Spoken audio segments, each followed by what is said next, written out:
Shabbat Shalom. Good morning, YouTube. Today we are continuing with our Bible reading. I am again reading from the scriptures. And today we are starting in Genesis chapter 40. And after these events, it came to be that the cupbearer and the baker of the sovereign of Mitzrayim, that would be Egypt, sinned against their master, the sovereign of Mitzrayim. And Pharaoh was wroth with the two officers, the chief cupbearer and the chief baker. So he put them in confinement in the house of the captain of the guard, in the prison, the place where Joseph was a prisoner. And the captain of the guard put Joseph in charge of them, and he served them. So they were in confinement for some time. Then the cupbearer and the baker of the sovereign of Mitzrayim, who were confined in prison, dreamed a dream, both of them, each man's dream in one night, and each man's dream with its own interpretation. And Joseph came in to them in the morning and looked at them and saw that they were sad. And he asked Pharaoh's officers who were with him in confinement of his master's house, saying, "Why do you look sad today?" And they said to him, "We have each dreamed a dream, and there is no one to interpret it." And Joseph said to them, "Do not interpretations belong to Elohim? Relate them to me, please." So the chief cupbearer related his dream to Joseph, and he said to him, "See, in my dream a vine was before me, and in the vine there were 3 branches, and it was as though it budded, its blossoms shot forth, and its clusters brought forth ripe grapes. And Pharaoh's cup was in my hand. So I took the grapes and pressed them into Pharaoh's cup, and placed the cup in Pharaoh's hand." And Joseph said to him, "This is the interpretation of it. The 3 branches are 3 days. Yet within 3 days, Pharaoh is going to lift up your head and restore you to your place, and you shall put Pharaoh's cup in his hand according to the former ruling when you were his cupbearer. But remember me when it is well with you, and please show loving commitment to me, and mention me to Pharaoh, and get me out of this house.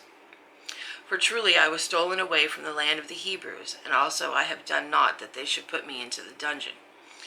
And the chief baker saw that the interpretation was good. And he said to Joseph, I also was in a dream, and saw 3 white baskets were on my head. And in the uttermost basket all kinds of baked goods for Pharaoh, and the birds ate them out of my basket on my head. And Joseph answered and said, "This is the interpretation of it.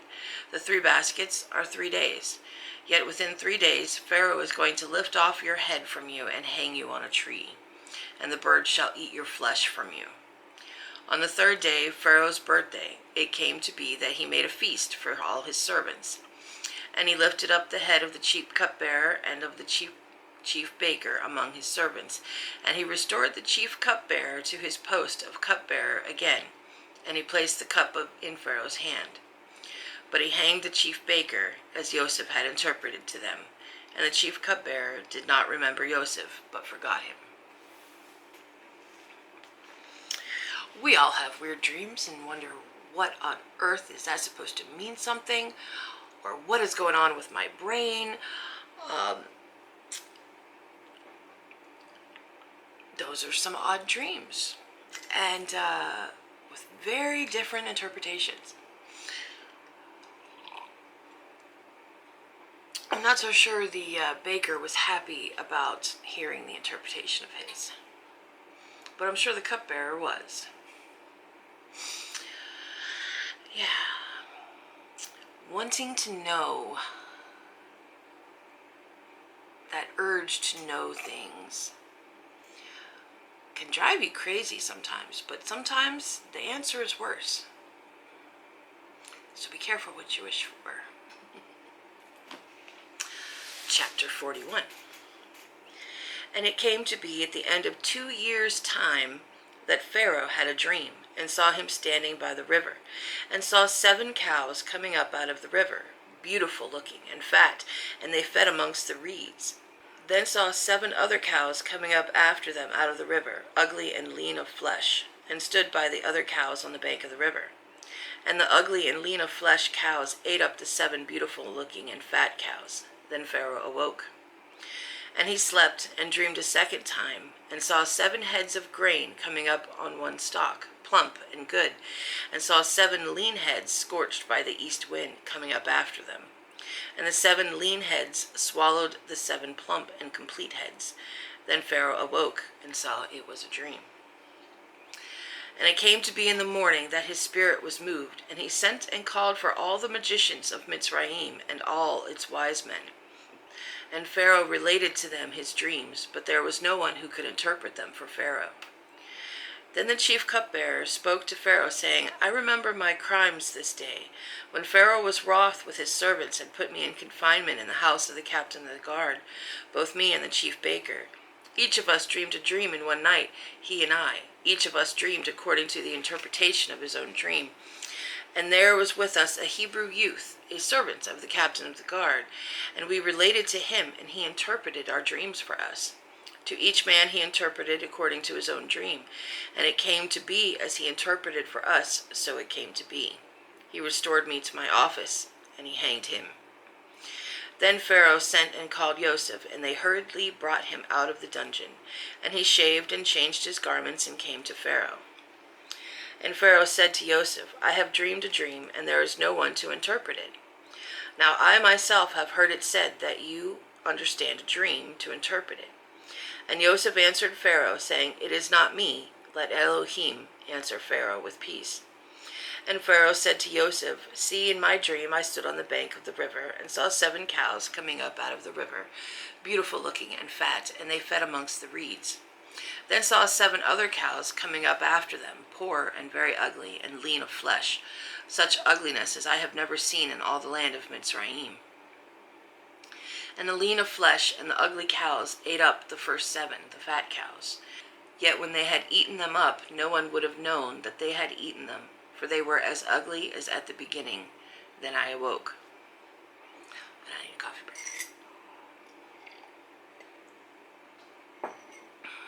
Also, I looked in my dream and saw 7 heads coming up one stalk, coming complete and good. Then saw 7 heads withered, lean, scorched by the east wind coming up after them. And the lean heads swallowed the 7 good heads. And I spoke to the magicians, but there was no one who could explain it to me. And Joseph said to Pharaoh, The dream of Pharaoh is one. Elohim has shown Pharaoh what he is about to do. The 7 good cows are 7 years, and the 7 good heads are 7 years. It is one dream. And the 7 lean and ugly cows which came up after them are 7 years, and the 7 empty heads scorched by the east wind are 7 years of scarcity of food. This is the word which I spoke to Pharaoh. Elohim has shown Pharaoh what he is about to do. See, 7 years of great plenty are coming in all the land of Mitzrayim, but after them 7 years of scarcity of food shall arise, and all the plenty be forgotten in the land of Mitzrayim. And the scarcity of food shall destroy the land, and the plenty shall not be remembered in the land because of the scarcity of food following, for it is very severe. And the dream was repeated to Pharaoh twice because the word is established by Elohim, and Elohim is hastening to do it. And now let Pharaoh look for a discerning and wise man and set him over the land of Mitzrayim. Let Pharaoh do this, and let him appoint overseers over the land to take up 1/5 of the land of Mitzrayim in the 7 years of plenty, and let them gather all the food of those good years that are coming, and store up grain under the hand of Pharaoh, and let them keep food in the cities. And the food shall be for a store for the land for 7 years of scarcity of food which shall be in the land of Mitzrayim, and do not let the land be cut off by the scarcity of food. And the word was good in the eyes of Pharaoh, and in the eyes of all his servants. Oh, this is a long one.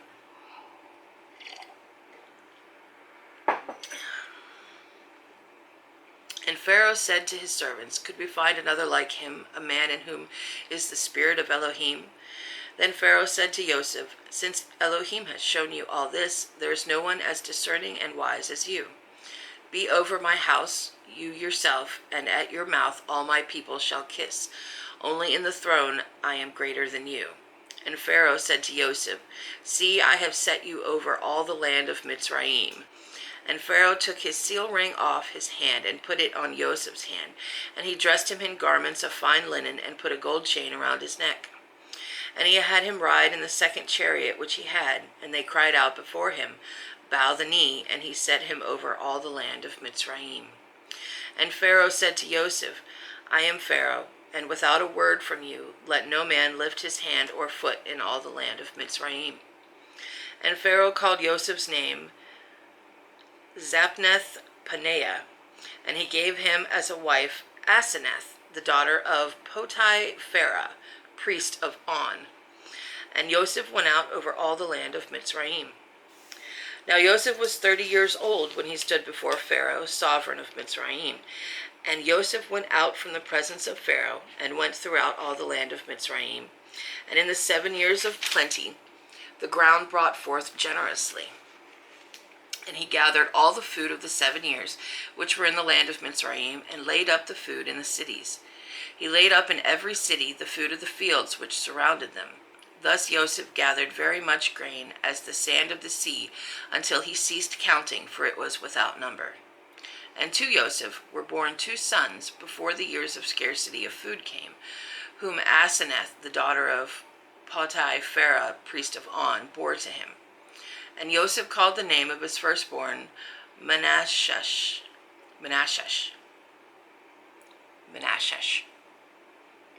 For Elohim has made me forget all my toil and all my father's house. And the name of the second he called Ephraim, for Elohim has caused me to be fruitful in the land of my affliction. And the 7 years of plenty which were in the land of Mitzrayim came to an end. And the 7 years of scarcity of food began to come, as Joseph had said. And the scarcity of food was in all the lands. But in all the land of Mitzrayim there was bread. But when all the land of Mitzrayim hungered, and the people cried to Pharaoh for bread, Pharaoh said to all the Mitzrites, Go to Joseph, do whatever he says to you. And the scarcity of food was all over the face of the earth.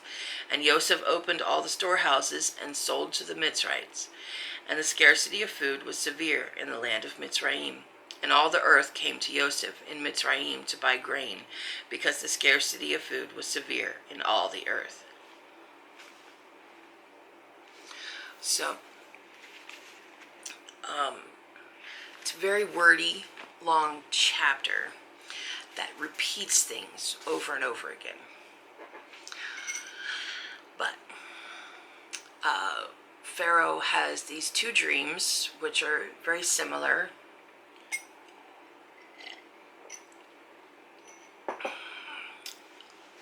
And nobody in his employ can tell him what they mean. But the cupbearer remembers Joseph and says, hey, when I was in prison, way back when, a couple years ago, there was this guy that interpreted my dream, and he was right. And he also interpreted the baker's dream, and unfortunately he was right about that too. So Pharaoh's like, yeah, all right, go get him. Joseph gets cleaned up, goes to see Pharaoh. Interprets his dream as 7 years of plenty followed by 7 years of extreme drought or famine.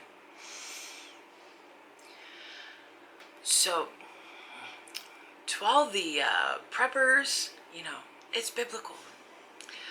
There are many, many instances of famine and drought and hard times in the Bible. This book tells us to be prepared, to have extra food for when the hard times come, but also to help those around you when they do come. And once again, Joseph is blessed and gets put in charge, this time, of all of Egypt. The only one above him in the land of Egypt is Pharaoh himself. Not bad for a slave. Not bad for a Hebrew slave in a foreign land. The Father will use you in wherever you are, whatever place you are. And even though bad things happen and it may seem like, it may seem like he has forgotten you. And, there's must be a curse upon you because so many bad things are happening and something. There may be a reason that you've been put there. And keep having faith. Chapter 42. And when Jacob, saw that there was grain in Mitzrayim, Jacob said to his sons, "Why do you look at each other?" And he said, "See, I have heard that there is grain in Mitzrayim. Go down to that place and buy for us there, and let us live and not die." And Joseph's 10 brothers went down to buy grain in Mitzrayim. But Jacob did not send Joseph's brother Benjamin, with his brothers, for he said, lest some harm come to him. And the sons of Israel went to buy grain among those who journeyed, for the scarcity of food was in the land of Canaan. And Joseph was the governor over the land. He was the one who sold to all the people of the land. And Joseph's brothers came and bowed down before him with their faces to the earth. And Joseph saw his brothers and recognized them, but he acted as a stranger to them and spoke to them harshly and said to them, "Where do you come from?" And they said, "From the land of Canaan to buy food." So Joseph recognized his brothers, but they did not recognize him. And Joseph remembered the dream which he had dreamed about them and said to them, "You are spies. You have come to see the nakedness of the land." And they said to him, "No, my master, but your servants have come to buy food. We are all one man's sons, and we are all trustworthy. Your servants are not spies." But he said to them, "No, but you have come to see the nakedness of the land." And they said, "Your servants are 12 brothers, the sons of one man in the land of Canaan. And see, the youngest is with our father today, and one is no more." And Joseph said to them, "It is as I spoke to you, saying you are spies. But this you shall be proven. By the life of Pharaoh, you do not leave this place unless your youngest brother comes here. Send one of you and let him bring your brother while you are kept in prison. So let your words be proven to see whether there is any truth in you, or else by the life of Pharaoh you are spies." And he put them all together in prison for 3 days. Now Joseph said to them the 3rd day, "Do this and live, for I fear Elohim. If you are trustworthy, let one of your brothers be confined to your prison house, and you go bring grain for the scarcity of food of your houses. And bring your youngest brother to me, and let your words be confirmed, and you do not die." And so they did. And they said to each other, "Truly we are guilty concerning our brother, for we saw the distress of his life when he pleaded with us, yet we did not listen. That is why this distress has come upon us." And Reuben answered them, saying, "Did I not speak to you, saying, 'Do not sin against the boy,' and you would not listen? And see, his blood is now required of us." And they did not know that Joseph understood them, for he spoke to them through an interpreter. And he turned himself away from them and wept, but came back to them and spoke to them. And he took Simon, from them and bound him before their eyes. And Joseph commanded, and they filled their sacks with grain, also to put back every man's silver to his sack, and to give them food for the journey. And thus it was done for them. So he loaded their donkeys with the grain and went from there. And as one of them opened his sack to give the donkey fodder at the lodging place, he saw his silver, for there it was in the mouth of his sack. And he said to his brothers, "My silver has been returned, and there it is in my sack." And their hearts sank, and they were afraid, saying to each other, "What is this that Elohim has done to us?" So they came to Jacob, their father, in the land of Canaan, and reported to him all that befell them, saying, "The man, the master of the land, spoke to us harshly, and took us for spies of the land. But we said to him, 'We are trustworthy, we are not spies. We are 12 brothers, sons of our father. One is no more, and the youngest today is with our father in the land of Canaan.' And the man, the master of the land, said to us, 'But this I know that you are trustworthy. Leave one of your brothers here with me, and take food for the scarcity of food of your households, and go. And bring your youngest brother to me. Then I know that you are not spies, but that you are trustworthy. I give your brother to you, and you move about in the land.' And it came to be as they emptied their sacks, and look, the bundle of each man's silver was in his sack. And when they and their father saw the bundles of silver, they were afraid. And Jacob their father said to them, 'You have betrayed me. Joseph is no more, and Shimon is no more, and you would take Benjamin, and all this is against me.' So Reuben spoke to his father, saying, 'Take the lives of my 2 sons if I do not bring him back to you. Put him in my hands, and I myself bring him back to you.' But he said, "My son is not going down with you, for his brother is dead and he is left alone. If any harm should come to him along the way in which you go, then he would bring down my gray hair with sorrow to Sheol." And that is the end of 42 and the end of our reading for today. So, Egypt has grain, and they're the only ones around. Word gets out. Everybody from all over goes down to Egypt to buy grain because there's no food. They're starving. And even Jacob hears it and sends his sons, except Benjamin. Why Benjamin? Why not Benjamin? Well, because that was Rachel's son. He thinks Joseph is dead. And Rachel's only other son was Benjamin. So, Benjamin, of course, is now the favorite. And he doesn't send him down, sends the other ones down.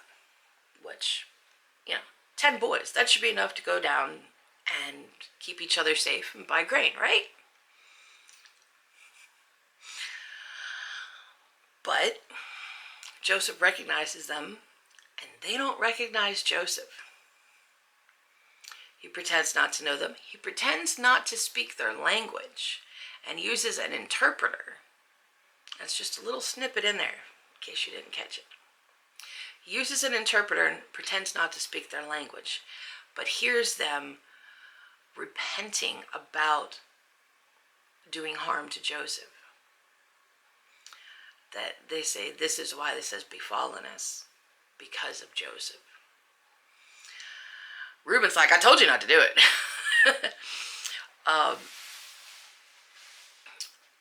So Joseph accuses them of being spies to get them to bring everybody down.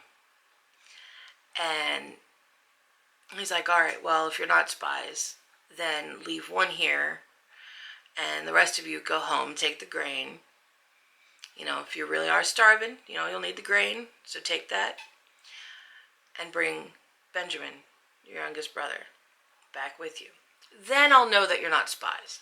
Like, what does that have to do with whether someone is a spy or not? I don't know. You don't generally have a family as spies, as far as I know. However, how would a stranger know if someone was your brother or not? So it's really a weird thing to say, at least to us nowadays. Maybe it made perfect sense back then, I don't know. Again, this is why you should store food. Whenever you have extra, store food. And in our current situation, in current climate, everything happening right now says you should have a store of food. At least food. Other things would be helpful too, like firewood, a place to keep warm, ways to live without electricity or running water, or you should be prepared. Because it looks like hard times are coming. It's happened before, many, many times. It will happen again. And it just makes sense. Because you never know. Your power could go out. There could be a big storm. There could be wildfires, tornadoes, hurricanes. Stuff happens. And people are, stuck without electricity or running water, or even just the stores are empty. Supply lines. Store food. So anyway, this prepping tip has been brought to you by Elohim. That's it for today. The moral of this story is store food. So I hope you are reading along with your own Bible, and I hope you join us again next Saturday. May the Father bless you all. Shalom.